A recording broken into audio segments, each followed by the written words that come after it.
Bonjour à tous, je vous retrouve aujourd'hui avec les tops et flops de juillet. Alors si vous entendez un ronron, c'est le ventilateur qui est pas très loin de moi parce que là je filme, il fait très chaud.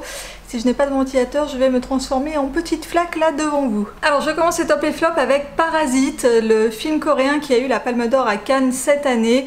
Et je ne sais pas trop quoi vous dire sur ce film. Alors tous les gens que je connais qui sont allés le voir m'avaient dit ah c'est génial, faut absolument que tu ailles le voir et tout.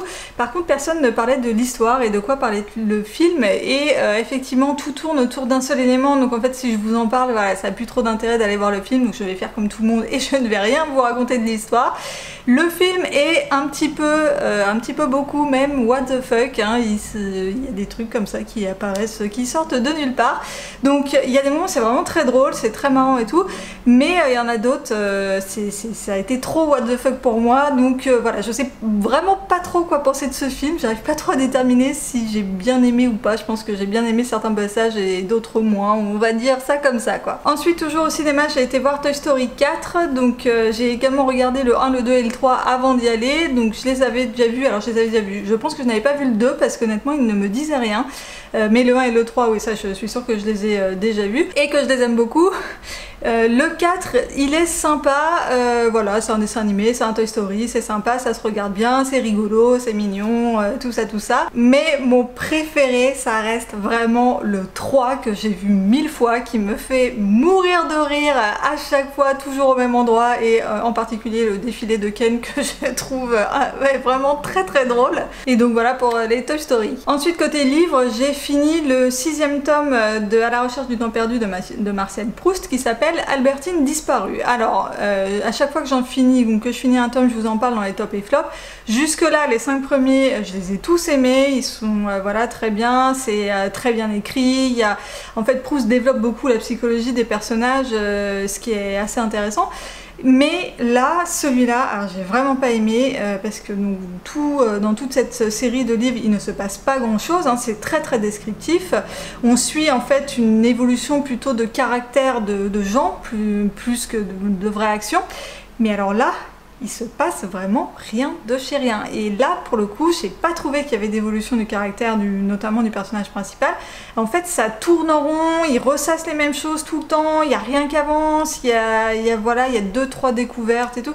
Mais voilà, donc en fait Albertine disparue, Albertine c'est son amoureuse, enfin sa compagne quoi, avec qui il s'est installé, et un beau jour elle disparaît, donc elle s'en va et il sait pas où elle est. Et donc bon enfin je vous raconte pas l'histoire si jamais vous voulez le lire, mais il ressasse tout ça sans cesse sur ce qui s'est passé, sur pourquoi elle est partie, et en fait ça tourne en rond. Et ce qu'il y a c'est que dans le livre d'avant on avait déjà des éléments où il se rendait compte qu'elle était peut-être pas si heureuse que ça avec lui. Et voilà, et ça tourne en rond, ça n'avance pas, donc j'ai eu un peu de mal à le finir, j'avoue. Donc là, j'ai commencé le dernier tome qui démarre déjà beaucoup mieux, qui a l'air un peu plus intéressant, et puis après ça j'aurai fini, donc voilà, plus qu'un seul tome pour À la recherche du temps perdu. Ensuite je vais vous parler cuisine avec ceci. C'est donc un sel de Camargue au curcuma et poivre noir, c'est de la marque Notre Terre, c'est du sel bio, et c'est une tuerie. Donc en ce moment il fait très chaud, du coup on mange pas mal de salades et on en met dans les salades, et alors ça rehausse le goût, c'est hyper bon, c'est vraiment un délice. Et alors ça, pour la petite histoire, on l'a retrouvé en déménageant parce qu'honnêtement il traînait au fond d'un placard et moi je savais même pas qu'on avait ça dans les placards. Donc vous savez, quand on déménage on retrouve toujours des trucs qu'on avait oubliés, ben celui-là il en fait partie et on n'arrête pas de l'utiliser, c'est super.